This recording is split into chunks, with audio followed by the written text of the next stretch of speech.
Today we're going to be talking about reps in reserve. This is how we're going to measure how hard we should be working out. So let's just take a bicep curl for example, because that's just very easy to show. So say you do, we'll start off with 10. And say your reps in reserve, you should start out with 3 reps in reserve, which just means that you should have 3 reps left in the tank. So now, what does that mean? How do we measure that? So when I perform my set of bicep curls, once I get, say we're looking for a 10 to 12 rep range, I believe this is 8, 9, 10. I can easily do 3 more. So I know next time for my next set that I'm gonna have to go up in weight. And so making sure that you rest, I'm gonna go to 12s. I'm gonna try 12s. I'm just gonna do the other side.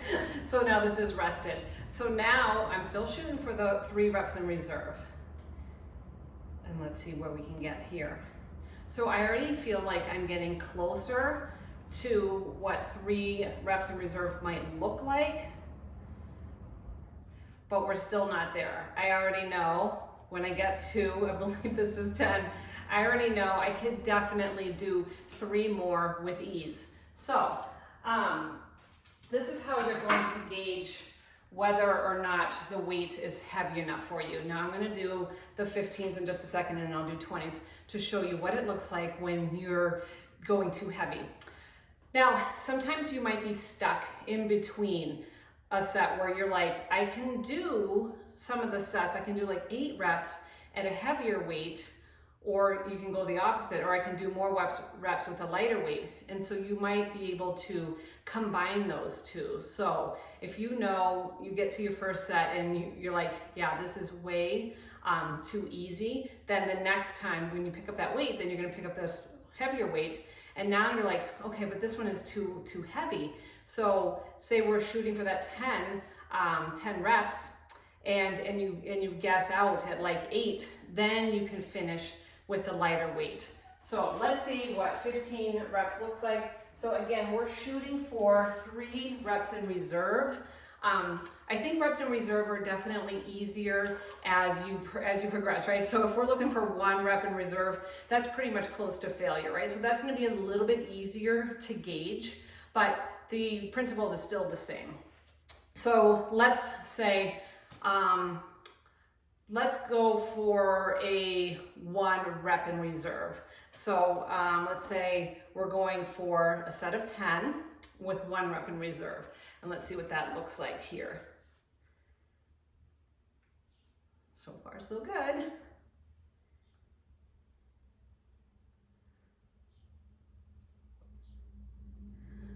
All right.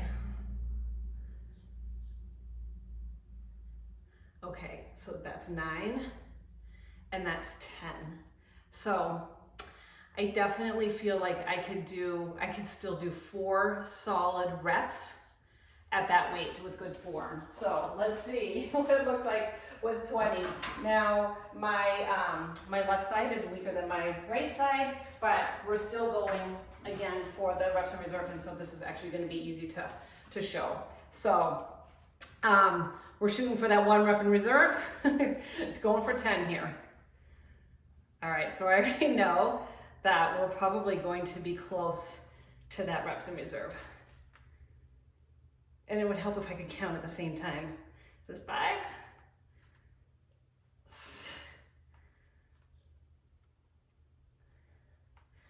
All right, 8,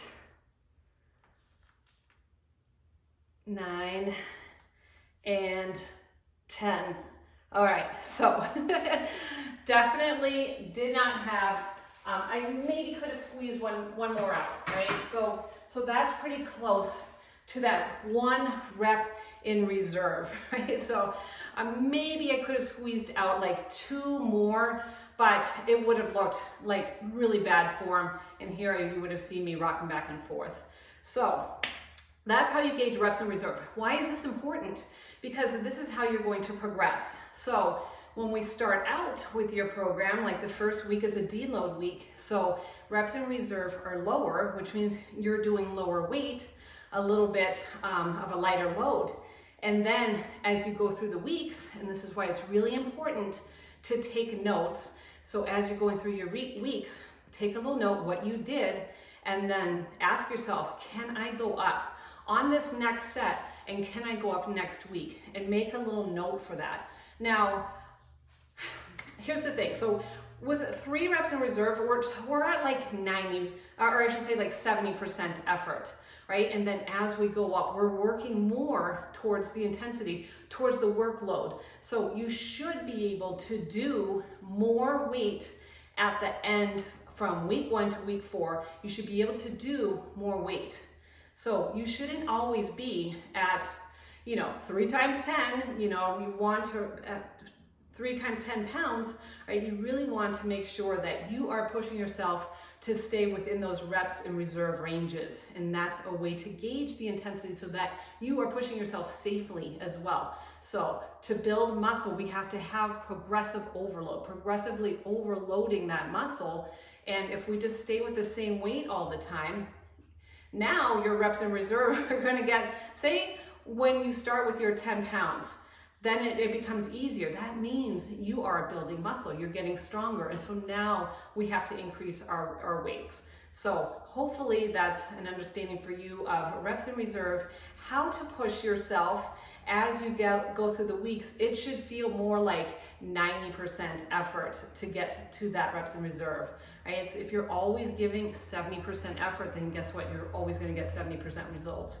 Now, this doesn't mean that we're always pushing to our max, right? Push to the reps in reserve. This is built for you, ladies, right? This is built for you to progress safely. So we start off with a deload because we can't go, it can't always be 100 miles an hour. We need to kind of slow it down and then ramp it up. So I hope that helps, and I will see you next time.